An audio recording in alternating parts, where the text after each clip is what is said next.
In a quiet little town, dusted with snow and wrapped in December's chilly breath, there lived a young couple, Jim and Della. They were not rich. In fact, they were barely managing to survive. But what they lacked in money, they made up for in love. Theirs was the kind of love that poets envy and painters dream about. Christmas was coming, and Della had only $1.87. That's all. Not enough to buy a gift for Jim. She sat near the window, tears in her eyes, thinking, "What can I give him that shows how much I love him?"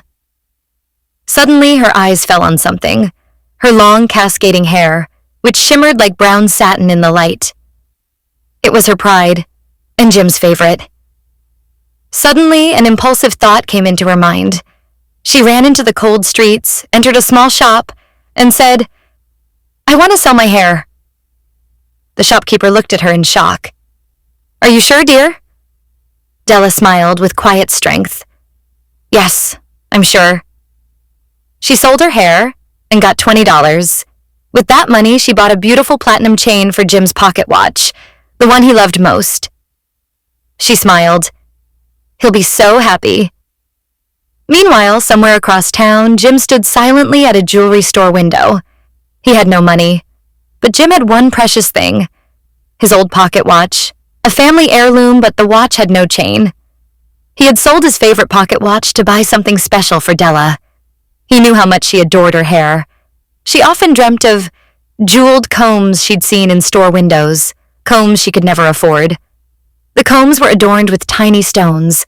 They sparkled like stars. Back home, Della waited, nervous.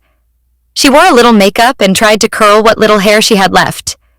At the sound of the door, she ran. Jim stepped in and stopped. His eyes didn't sparkle. They froze.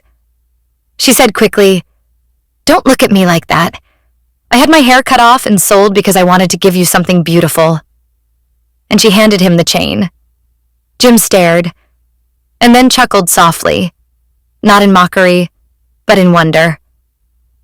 "My dear Della, I sold my watch to buy you these." He handed her the box. She opened it.